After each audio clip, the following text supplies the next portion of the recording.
Well भी इस video में मैंने आप लोगों को बताया कि हाल ही में जो लोग भी डायनामिक सर्वे करवा रहे हैं उनका पीएमटी टेस्ट बढ़ जाने की वजह से भी बेनजीर इनकम सपोर्ट वाले उन्हें उसी वक्त ही नाअहल कर देते हैं बिना किसी जांच पड़ताल के।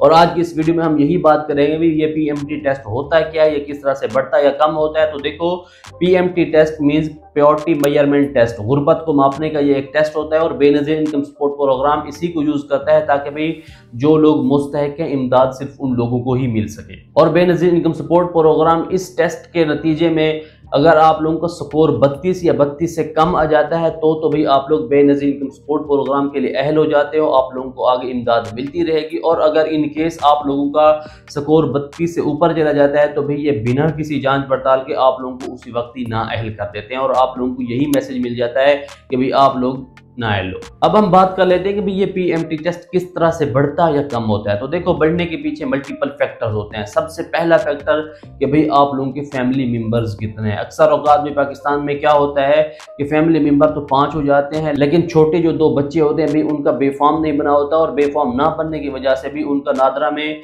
या बाकी जगहों पर भी कोई डाटा नहीं होता, कोई रिकॉर्ड नहीं होता और इस वजह से भी पीएमटी टेस्ट जो है वो बढ़ जाता है। और इसी के साथ साथ अक्सर लोग भी बाइक या गाड़ी लेते हैं, लेकिन लेने के बाद भी उसे सेल कर देते हैं और सेल करने के बाद भी वो गाड़ी वो बाइक उनके नाम पर रजिस्टर रहती है और वो लोग उसे अपने नाम से कभी हटवाते ही नहीं है और इस वजह से भी पीएमटी टेस्ट बढ़ जाता है। और इसी के साथ साथ बाकी भी गवर्नमेंट की जितनी भी फैसिलिटीज़ हैं, जितनी भी ऑफर्स होती हैं भी उनको उस शख्स ने किस तरह से यूज़ किया है। मीन्स आप लोग आईडी कार्ड बनवाने जाते हो नादरा में, तो नादरा में आईडी कार्ड बनवाने की भी 2 फीसें होती हैं, एक तो भी नॉर्मल फीस और दूसरी होती है भी अर्जेंट फीस। जाहिर सी बात है कि भी अर्जेंट फीस ज़्यादा होती है और अगर आप लोगों ने अपना शनाख्ती कार्ड बनवाते वक्त अर्जेंट फीस पे की थी तो भी इसकी वजह से भी पीएमटी टेस्ट बढ़ जाता है। तो इस तरह के जो मल्टीपल फैक्टर हैं भाई पीएमटी टेस्ट में वही यूज किए जाते हैं। मींस आप लोगों की जमीन कितनी है और डिजिटली आप लोगों ने जो डाटा दिया हुआ है भाई उस हिसाब से आप लोग कितने अमीर हो या कितने गरीब हो, इस वजह से भी पीएमटी टेस्ट बढ़ता या कम होता है। अब पीएमटी टेस्ट को भी कम कैसे कर सकते हैं। तो सबसे पहले आप लोगों की फैमिली के जितने भी मेंबर हैं, अगर छोटे बच्चे हैं तो भी उनका बेफॉर्म बनाए ताकि भी उन लोगों का डाटा जो है वो आप लोगों की फैमिली के साथ जुड़ सके। और दूसरा भी, अगर आप लोगों ने कभी कोई गाड़ी ली थी और उसे सेल कर दिया, अगर आप लोगों के नाम पर वो रजिस्टर्ड है तो भाई उसे भी अपने नाम से हटवाएं।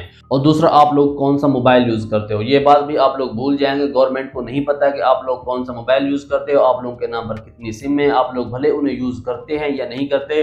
अगर आप लोगों के नाम पर एक्स्ट्रा सिम है तो भी आप लोग उन्हें भी अपने नाम से हटवा दें। तो भाई ये है कुछ पीएमटी टेस्ट का प्रोसीजर। और आप लोग जब इस रजिस्ट्रेशन के लिए जाओगे तो भी आप लोग सिर्फ उन चीजों के लिए तो झूठ बोल सकते हो जिन चीजों का डाटा भी डिजिटल नहीं है। मींस आप लोगों के घर फ्रिज है, उसका डाटा डिजिटल नहीं होता, आप लोगों के घर एसी है, उसका जो है डाटा भी वो भी डिजिटल नहीं होता। तो इस तरह की जो चीजें हैं जो आप लोग घर में यूज करते हो एक्सपेंसिव है लेकिन उनका डाटा डिजिटली नहीं है, गवर्नमेंट के पास नहीं है, तो भी उन चीजों पर तो आप लोग झूठ बोल सकते हो और उसकी वजह से आपका पीएमटी टेस्ट कम हो सकता है। लेकिन जिस चीज का डाटा गवर्नमेंट के पास है या डिजिटली है उस पर आप लोग झूठ नहीं बोल सकते, क्योंकि अभी उस पर आप लोग झूठ बोलोगे तो भी आप लोगों का पीएमटी स्कोर तो कम हो जाएगा, लेकिन भी जब जांच पड़ताल में आप लोगों की एप्लीकेशन जाएगी, मुख्तलिफ इदारों से आप लोगों की जांच पड़ताल होगी तो भी आप लोगों को ये नाअहल कर देंगे क्योंकि अभी आप लोगों ने झूठ बोला है। और इस पीएमटी टेस्ट को आप लोग रजिस्ट्रेशन से पहले ऑनलाइन भी चेक कर सकते हो, उनके सवालों के जवाब देकर के भी आप लोगों का पीएमटी टेस्ट या पीएमटी जो स्कोर है भी वो कितना बनता है। उसका लिंक भी मैं डिस्क्रिप्शन में दे दूंगा, आप लोग वहां जाकर भी क्लिक करके अपने सवालों के जवाब देकर अपना पीएमटी टेस्ट स्कोर कर सकते हो। और हाँ, अगर आप लोगों ने कहा तो भी उस पर भी मैं एक डिटेल में वीडियो बना दूंगा, उन लोगों के उस वेबसाइट पर जाकर उनके सवालों का जवाब मैं खुद दूंगा और उसके बाद जो भी स्कोर आएगा वो मैं आप लोगों के साथ शेयर करूंगा और आप लोगों को ये भी बताऊंगा कि आप लोग किस तरह इस स्कोर को मैनेज कर सकते हो। वो जो सवाल पूछ रहे हैं उनको किस तरह का मैनिपुलेटेड आप लोग जवाब दे सकते हो। तो भी उम्मीद करता हूँ वीडियो आप लोगों को इन्फॉर्मेटिव और अच्छी लगी होगी। अगर वीडियो भी अच्छी लगी है तो इसे लाइक कर दो, हमारे चैनल को सब्सक्राइब कर दो। मैं मिलूंगा अगली वीडियो में, तब तक के लिए भी बाय बाय।